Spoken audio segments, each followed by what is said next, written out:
الحمد لله رب العالمين، والصلاة والسلام على رسوله الكريم وعلى آله وأصحابه أجمعين.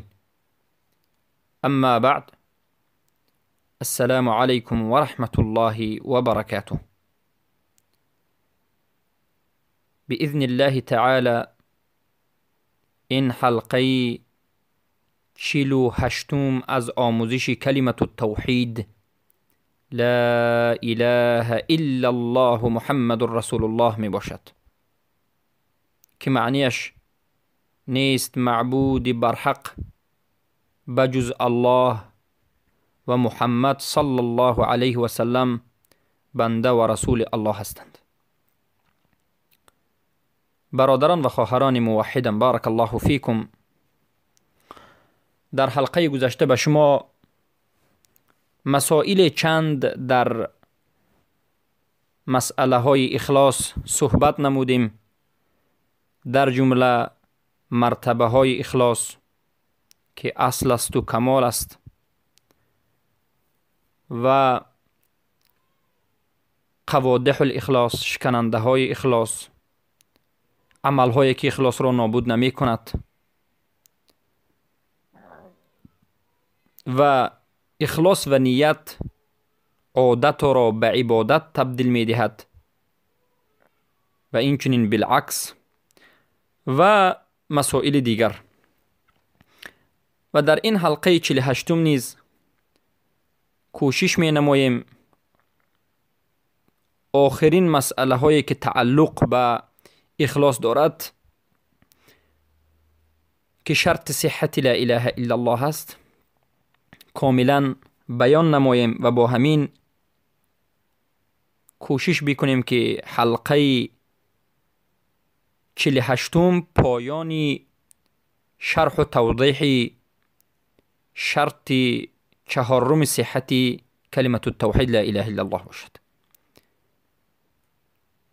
اولین مسئله این است که برادرانم و خواهران موحدم باید بدانید که اخلاص به خود چیزهای لازمی دارد، چگونه که یقین، صدق اینچنین به خود چیزهای لازمی داشت.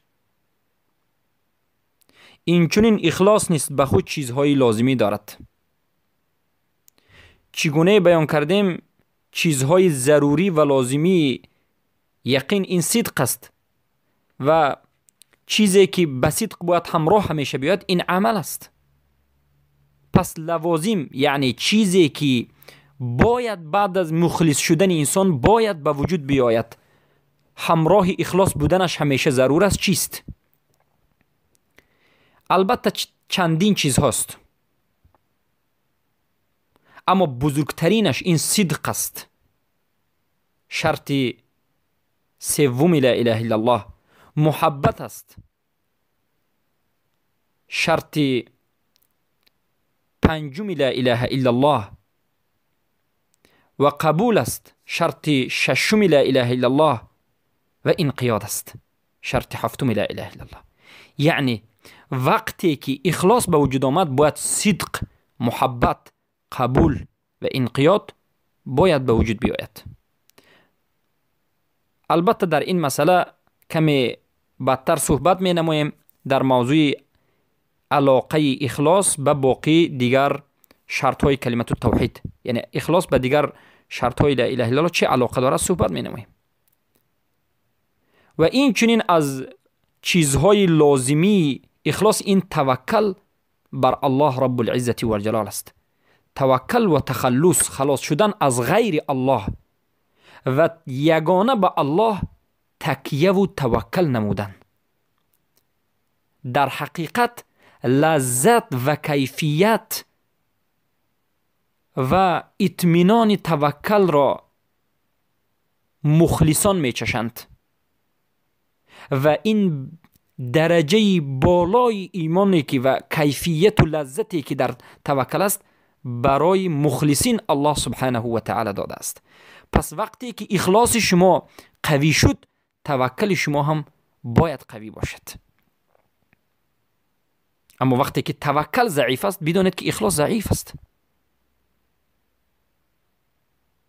و این چنین اخلاص چیزی دیگری که با همراهیش است، این به مردم نیکی نمودن. البته به مردم مؤمنین، مسلمین، عموما باید به مسلمین نیکی کردن. حتی رسول الله میگند از یک راهگردی مسلمان ها یک سنگ را و یک خار را، یک چیزی ضرر رساننده را به یک طرف گذاشتن. سبحان الله. البته کسی که مخلص است نمیخواهد که به یک برادر و خواهر مسلمانش حتی یک ضرری برسد. پس من و شما امروز مخلص هستیم یا نیستیم؟ امروز مسلمان های هستند که خود را مخلص میگویند، اما چندین روزها میگذرد، ماهها میگذرد، حتی سالها میگذرد که فکری مسلمانان اذیت شده را نمی کنند. مسلمانانی که از دست کفار کشته می شوند اونها را نمی کنند. حتی یک دعای در حق مسلمان های مظلوم نکرده اند. پس اخلاص اونها چقدر است؟ این چگونه اخلاص است که یادی برادرت را نکردی، یادی مسلمان را نکردی، به اون رحم نیافتی، رحم نکردی. و اخلاص چیزی دیگری ضروری، اخلاص از لوازمات اخلاص ترس از الله است. کسی که بگه که من مخلص هستم اما در از الله سبحانه و تعالی ترس ندارد، یعنی میگوید که میترسم اما محرمات را به جا میآورد، حلال را به یک طرف میگذارد، یا که حلال را حرام میگوید، یا که محرمات الله کرده را به جا میآورد. اعوذ بالله من ذلک. و این چنین امید به الله سبحانه و تعالی کردن. ابن حجر اسقلانی در کتاب فتح الباری شرح صحیح بخاری میگن والاخلاص یستلزم التوبه والندم. این چنین اخلاص یکی از چیزهای ضروری اخلاص این توبه و پشیمان شدن از معصیت و گناه است. هر کسی که زیاد توبه بکند، زیاد پشیمان از گناه ها و تقصیر ها و کمبودیش باشد، بداند که اخلاصش هست. چرا که اخلاص انسان را به درجه توبه کردن میرساند. پس این چیزهای بود که مختصرا بیان کردیم که از لوازمات چیزهای ضروری اخلاص بود. باید همراه اخلاص این چیزها باشد. یعنی وقتی که کسی که خود را مخلص میگوید اما این چیزهای ذکر شده در اون وجود ندارد، پس این اخلاص وجود ندارد. پس اخلاص وجود ندارد، صدق ندارد، محبت ندارد، حق را قبول نمی کند، انقیاد و پابرجا به عمل نیست، توکل ندارد، به مردم نیکی نمیخواهد، به مردم مسلمان خوف از الله ندارد، امید به الله ندارد، توبه ندارد، پشیمانی ندارد، پس اخلاص ندارد. چرا که این چیزها مهمترین علامت های اخلاص است. برادرانم و خواهران موحدم، باید بدانید که اخلاص به خودش ثمرات و میوه ها دارد. هر کسی که به درجه اخلاص رسید و اخلاص را پیدا کرد و تحقیق نمود، داند که به بسیار فایده ها در این دنیا و آخرت گرفتار خواهد شد، نصیب خواهد شد. در حقیقت ما فایده های اخلاص را می توانیم در حلقه های چند ذکر بکنیم، اما بدانید که مؤمن بودن، از شرک دور بودن، منافق نبودن، از اهل جنت بودن، به درجه بالا نصیب شدن، همه این میوه ها از اخلاص است. ترس از غیر الله نابود شدن، یعنی از غیر الله ترس را کندن، رزق را وسیع دانستن، حیات را زیباگیش، همش از اخلاص وابسته دارد. بارک الله فیکم. البته این مسئله در باب رقایق و در کتب‌های رقایق ذکر کرده می شود و حالا مسئله ما آموزشی مهمات اخلاص است.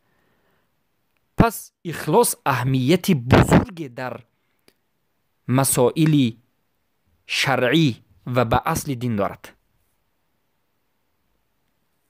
پس اهمیت اخلاص به نهایت آشکار است و بالغ است. وقتی که می‌بینیم که اخلاص این یک شرط صحت لا اله الا الله هست که همیشه با همراهی صدق و یقین می‌آید. سبحان الله. اخلاص، صدق و یقین همراه همیشه می‌آید.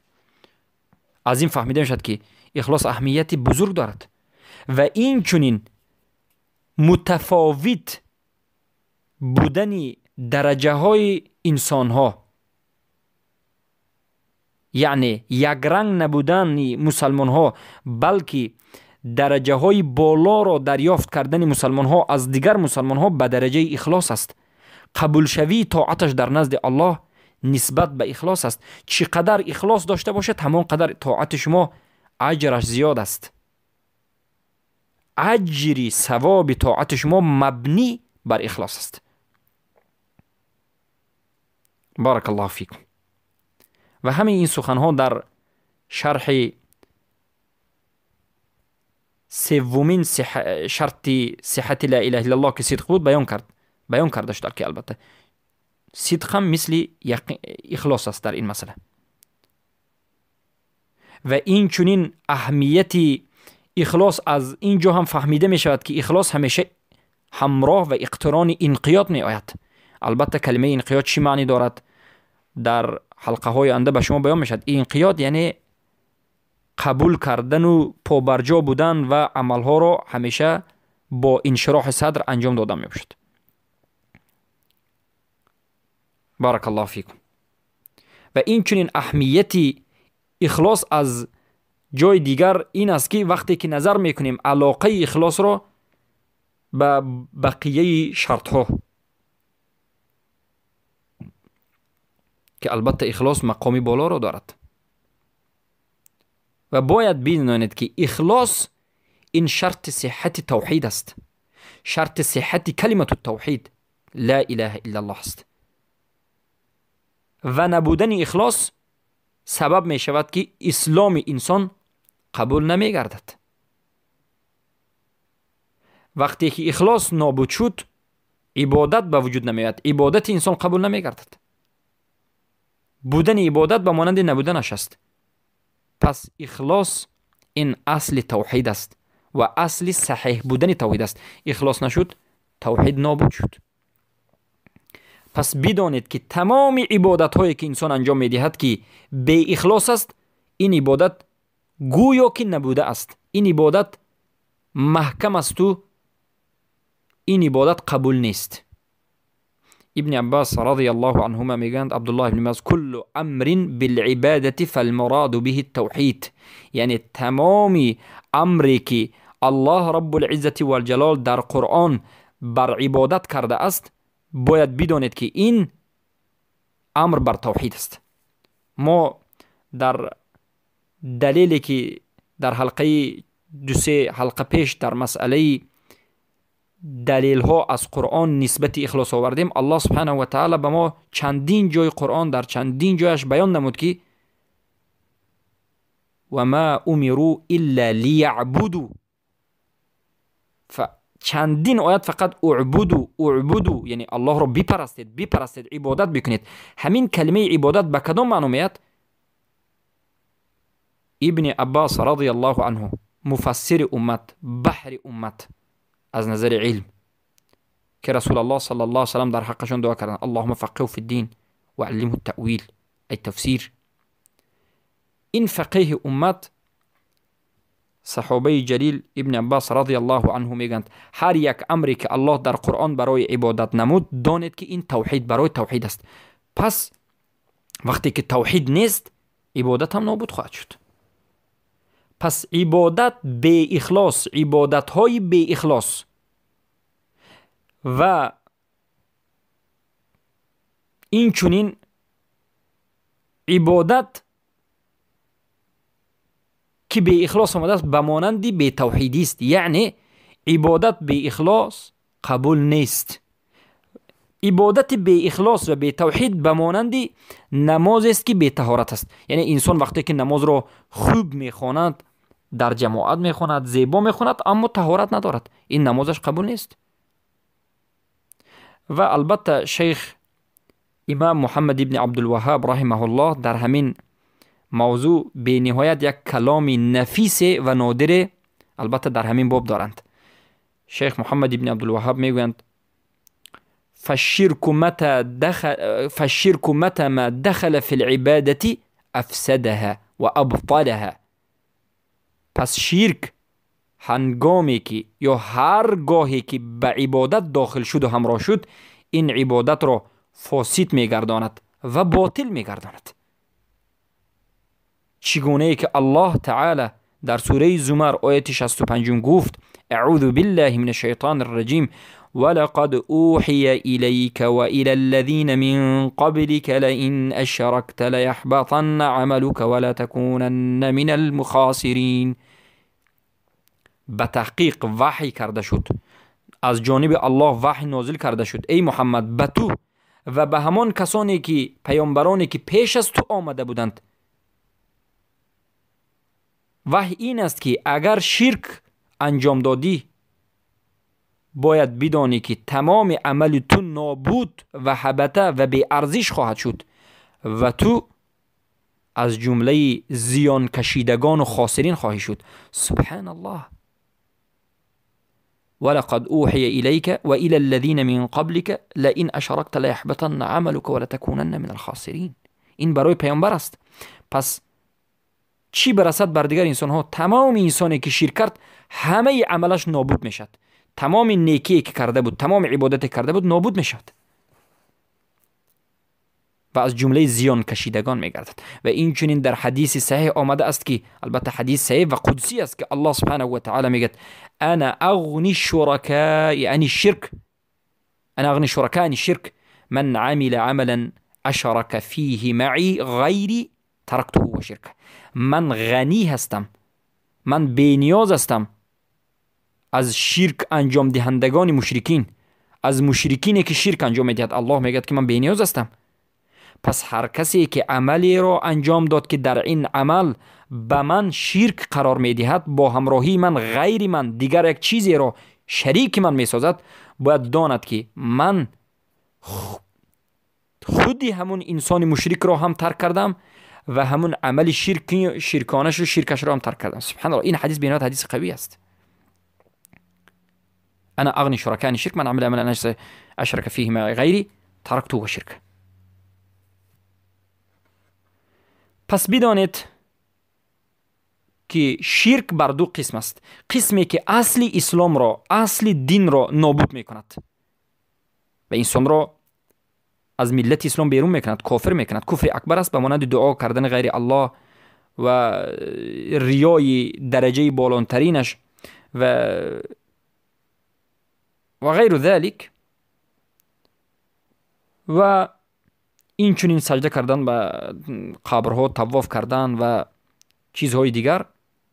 اما شرک هست که فقط همون یک عمل رو انسان رو کافر نمی کند، اصل اسلام اصل ایمان رو نمی برد، اما فقط یک عملی که انجام داد همین رو می برد. این یک شرک اصغر به مانند ریا هست. یعنی وقتی که انسان در عملش ریا رو انجام میدهد همون عملش نامقبول است، اگر البته ریای هم حد حدود رو خود رو داشته باشد. بارک الله فیکم. پس بعد از این به بیان مسئله دیگر میگذاریم که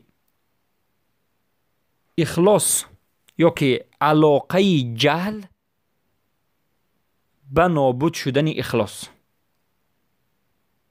یعنی آیا جهل علاقه دارد که برای نابود شدن اخلاص سبب گردد؟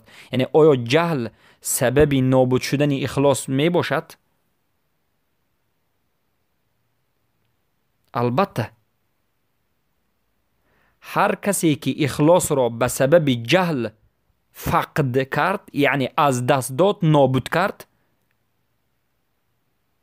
و اخلاص را بجان آورد از سبب نادانی و جهل و بی‌علمیش و واقع به شرک شد. برای چی؟ برای اینکه وقتی که اخلاص رفت در حالت اتوماتیکی انسان به شرک واقع می شد و به شرک انسان به سبب جهلش واقع شد.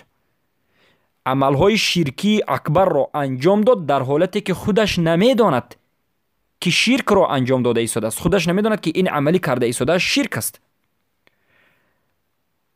عمل شرکی را انجام میدهد، میپندارد، حساب مینماید که این عملش عمل خوب است. این عمل را، شرک را به خاطر الله انجام داده ایستاده است.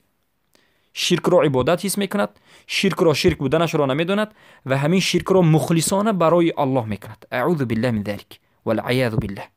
الله ما را نجات بدهد و پناه به الله از این گونه جهل میبریم.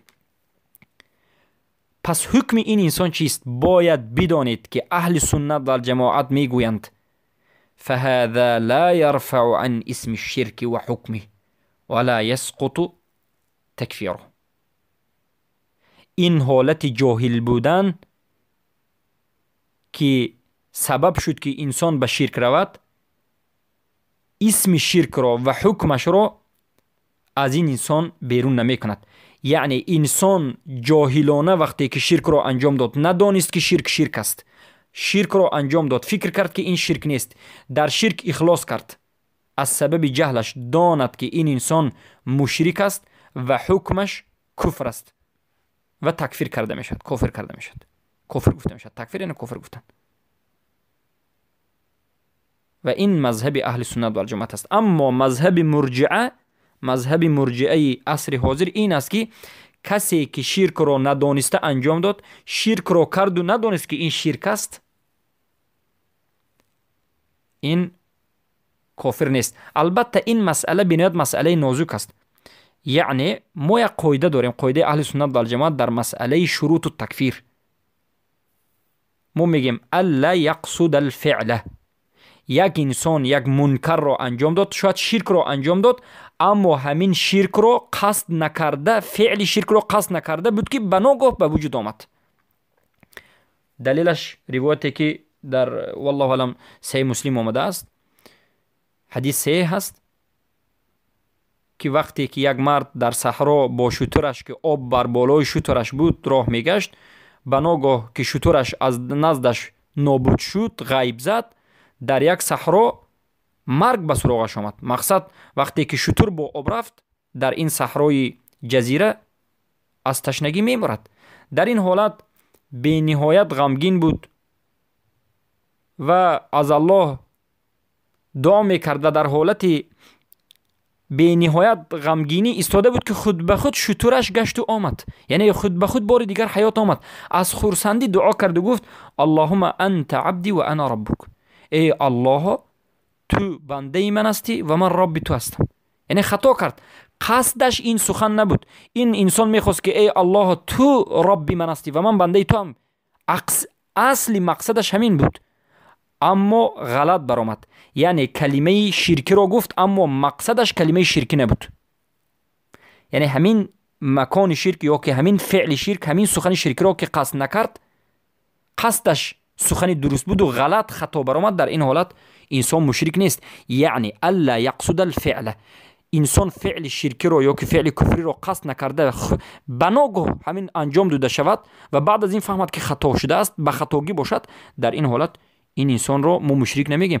اما یک انسان از خانه اش براید به خاطر طواف کردن در گرد خانه یک اولیای، در گرد یک درخت، در گرد مزار، در گرد قبر، سجده کردن، طلب راز و نیاز، دفع مضرات و جلب منفعت باشد، این انسان گرچنده که کفر را قصد نکرده باشد هم، اما فعل شرک را قصد که کرد، این کافر شد. این انسان از انسانی که حدیث مسلم رو روایت کردیم فرقش همین است که در حدیث انسانی را مثال آوردیم که این انسان یک فعل را قصد نکرد، خطا کرد، اما این انسان همین خطاگی را قصد کرد و همین را درست گفت. اما مرجعه میگن که در اینجا ما قاعده را الا یقصد الفعل میگیم، اینا الا یقصد الکفر، یعنی کسی که کفر را نیت نکرده باشد، عمل کفری را انجام دهد هم، این گویا مسلمان است. میگن اعوذ بالله من ذلك. و البته این شرطی که بلا اله الا با شروط التکفیر در آوردن الا یقصد الکفر، این شروط در آورده مرجعه عصر حاضر است و البته در اهل سنت و جماعت این چنین قاعده وجود نداره، بلکه شرط این است، شرط تکفیر یا که شروط التکفیر الا یقصد الفعل. بارک الله فیکم. پس باید بدانید هر کسی که جاهلانه نفهمیده شرک را انجام داد، اخلاصش نابود شد، این انسان گرچنده که به سبب جهل باشد هم انسان مشرک است، حکمش حکمی چی است؟ مشرک است، کافر است و تکفیر کرده میشد. و باید بدانید که به تحقیق کفار عرب در جاهلیت در زمان رسول اکرم صلی الله علیه وسلم که مشرکین قریش را دعوت می نمودند، این مشرکین قریش کفار عرب گمان می کردند که عبادت هایی که اینها به این اولیاهایشان، مثلا لات، عزا، منات، این بت ها که اولیا حساب می کردند انجام می دهند، از قربانی کردن و به این هیکل ها و بت ها و اولیا، از دعای طلب کردن و از طلب شفاعت کردن و از اونها و دعاهای شرکی که انجام می دادند، همه این مشرکین فکر می کردند که این دین است و همین دین ابراهیم است. یعنی ابو جهل و غیره و مشرکین کفار عرب وقتی که این شرک را انجام می دادند نمی گفتند که این از دین نیست، می گفتند که این دین است و او فکر می کردند که همین خوب است و فکر می کردند که همین دین ابراهیم انمین چنین مشرکی است. اعوذ بالله من ذلک. و فکر می نمود این کفار عرب که الله این عملشان را دوست می دارد و الله به همین امر کرده است. چگونه که الله در سوره زمر آیت 3 حالت این قریشی زمان کفار عرب را نقل می کند و می گوید اعوذ بالله من الشیطان الرجیم والذین اتخذوا من دونه اولیاء ما نعبدهم الا ليقربونا الى الله زلفا إن الله يحكم بينهم فيما هم فيه يختلفون إن الله لا يهدي من هو كاذب كفار. آنانی که غیری بجز الله، یا که بگویم آنانی که بجز الله اولیاهای دیگری را به خود گرفته اند، یعنی مشرکینی که غیر الله دیگر اولیا دیگر انسانها را گرفته اند به خود همچون دوست اولیا گرفته اند، میگویند ما این اولیاها را نمی پرستیم، این بت ها را نمی پرستیم مگرم به یک خاطر، ما خودی این بت ها را اله نمیگوییم، ما خودی اینها را نمی پرستیم بلکه اینها را می پرستیم تا که ما را به الله نزدیک بکند، لیقربونا الی الله، تا که این هیکل ها، بت ها، لات، عزا، منات، ود، یغوث و یعوق و نصر، همه این بت ها ما را به الله نزدیک کند گویا می پرستیم میگد. یعنی این یک وسیله بین ما و الله میگد. پس الله میگد که البته الله بین اینها حکم میکند در آن مسئله که اختلاف کردند و الله هر آن کسی که کاذب است و کفار هست هدایت نمیکند. و البته این دلیل است که مشرکان قریش کفار عرب فکر میکردند که این عملهای شرکیشان این امر دین است و این برای نزدیک شدن به الله است. و این چنین در سوره، اگر نظر بکنید سوره یونس آیت 18 الله میگه و یعبدون من دون الله ما لا یضرهم ولا ينفعهم و یقولون هؤلاء شفعاؤنا عند الله، غیر الله را میپرستند، آن چیزهایی که به اونها نه ضرر میرساند نه فایده میرساند و میگویند که انمین چیزهایی که ما میپرستیم اینها در نزد الله ما را شفاعت میکند. و این چنین در سوره اعراف آیه 28 آمده است که قالوا وجدنا علیه آباءنا والله امرنا به، مشرکان میگفتند که ما پدر بزرگهایمان را، گذشته ها اجدادمان را ما در همین عبادت یافتیم، همین گونه عبادت را انجام میدادند و این عبادت را الله امر کرده است. اعوذ بالله من ذلک. پس بسیاری از جاهلان مشرکینی که از عامه مشرکین عادی در زمان این قریش بود، یعنی بسیار مشرکین که جاهل بودند و مردم عادی بودند، اونها حتی نمیدانستند که این عمل شرکیشان غضب الله را میآورد و نمیدانستند که این عملهایشان، عملهای شرکیشان، ملت ابراهیم و اسلام و توحید را نابود میگرداند، میشکند. اینها نمیدونستند، بلکه اونها اعتقاد میکردند که این یک بدعت حسنه هست، یک بدعت حسنه است. سبحان الله. پس برای همین ما میگیم که بدعت حسنه در دین وجود ندارد. بدعت حسنه آخرش همین شرک است. پس بدانید که این شرکشان به اونها هیچ فایده نه در این دنیا و نه در آخرت میدهد و جهلشون اونها را نجات نداد، جهل برای اونها عذر نشد و جهل اونها را شفاعت نکرد، بلکه الله همین جاهلان مشرک قریش را همه اش را کفار نامید، مشرکین نامید. گفت قل یا ایها الکافرون در سوره کافرون آیه یکم وقتی که نظر میکرد الله به محمد صلی الله علیه و سلم خاتم الرسول امر کرد و گفت ای محمد بگو به این کسانی که به تو ایمان آوردند، بگو که ای کافرها، پس بدانید که مشرکایی که در زمان ما امروز وجود دارد به مانند پرستندگان قبر، عباد القبور و این چنین مشرکان مشرعین به نهایت مهم است. امروز مشرکا همه موضوع فقط درباره قبر وجود دارد، درباره قبر پرستی. البته باید در این مسئله گپ زده شود، این اولی مسئله است، اما باید مسئله دیگر فراموش نشود که امروز مشرکای وجود دارد که به نزد قبر نمی رود، دعا را هم نمی کند، دست هم نمی بردارد، اما اینها مشرکای قانون برار هستند. در مسئله قانون برآوردن فکر میکنند که برای اونها جایز است، قانون الله را رد میکنند و خودشان قانون میبرآورند. مشرع هستند. مشرع شارع و یگانه الله است و غیر الله کسی که مشرع شدین البته مشرک است و مشرکین هم در ربوبیت، الوهیت، اسماء و صفات است، چگونه که در حلقه گذشته بیان کردیم. پس این مشرکای زمان ما از قبر پرستا، از صوفی های غلات و غیره و از این قانون سازهای بغیر حکم الله حکم کننده ها از باب اولا هست که باید تکفیر کرده شد و کافر شمارده شد، در حالت جاهل بودنشون هم، با همراه جهلشون هم. یعنی اون جاهلانی که در این زمان قبر میپرستند و مشرع و قانون ساز هستند از باب اولا هست که کافر گفته شود و تکفیر کرده شود. اگر ما مثلا تصور کردیم که جهل در اینها وجود دارد، اما باید بدانید که چگونه می شود تصور کرد که جهل، اصل جهل در اینها وجود ندارد. یعنی چگونه تصور کرده می شود که در دیار مسلمان ها، در دیاری که علما وجود دارد، در زمینی که قرآن وجود دارد، مشهور است، پخش شده است، به ترجمه هاش، به شرح هاش، حدیث ها وجود دارد، علما وجود دارد، امر معروف وجود دارد، اونها اما میگن که ما جاهلیم. البته در این حالت جهل عذر نیست.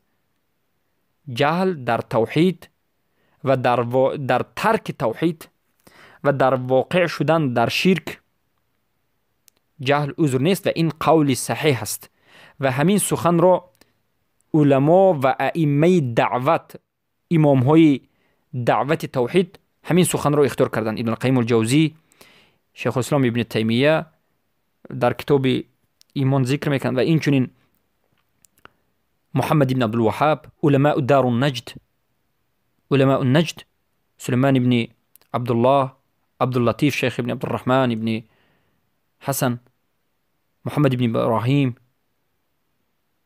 سبحان الله، و این چنین شیخ عبدالعزیز ابن باز، شیخ عبدالعزیز ابن باز رحمه الله نیز همین سخن را اختیار نموده است و همین سخن را نصرت داده است و رد کرده است همون کسانی که به این سخن مخالف برآمده است. و البته در مجموعه الفتاوی ابن باز وجود دارد و این چنین هر کسانی که جاهلانه از مسلمان ها طواف در گرد قبر کرده میشن اینها را کافر گفته می شود. شیخ محسن العباد محدث عصر کتابچه نوشتند، رساله در این مسئله نوشتند، نام رساله الایضاح و التبیین فی من یطوف فی قبور الانبیاء و الصالحین، که البته حکم اینها کفر است، اما جهل اینها در روز قیامت عذر است. جهل اینها در مسئله کشتن اینها عذر است، یعنی اینها را کشته نمی شود مثل دیگر مشرکای عادی نیست، اینها فقط کافر گفته می شود، اما اینها را یک بار کشته نمی شود، پیش از کشتن باید حجت رسانده شود. در این حالت جهل عذر است. مسئله سوم، در روز قیامت ما اینها را خلدن مخلدن فی النار نمیگیم، بلکه میگیم در مشیت الله است. جهل در نزد الله البته در روز قیامت عذر است، خیلی که الله میگه و ما كنا معذبین حتی نبعث رسولا. بارک الله فیکم. پس برادران و خواهران بزرگوارم، باز چندین مسئله دیگر باقی مانده است، اما ببینید که الان تقریبا 35 دقیقه شد. سبحان الله، ما با این همه کوشش و حرکت نتوانستیم که مسئله اخلاص را به پایان رسانیم. و البته باذن الله در حلقه آینده چندین مسائل کوتاهی را که تعلق به اخلاص است، به مانند علاقه اخلاص به دیگر شرط ها و علاقه اخلاص به انقیاد و قیام الاسلام بر اینها و مسئله فرق بین اخلاص و صدق چیست و دیگر مسائلی که تعلق بر این هست، ان شاء الله به مانند فرق بین اخلاص و نیت چیست، برای اون که بسیار انسان ها اخلاص و نیت را به همدیگر آمیخته میکنند، اخلاص و صدق را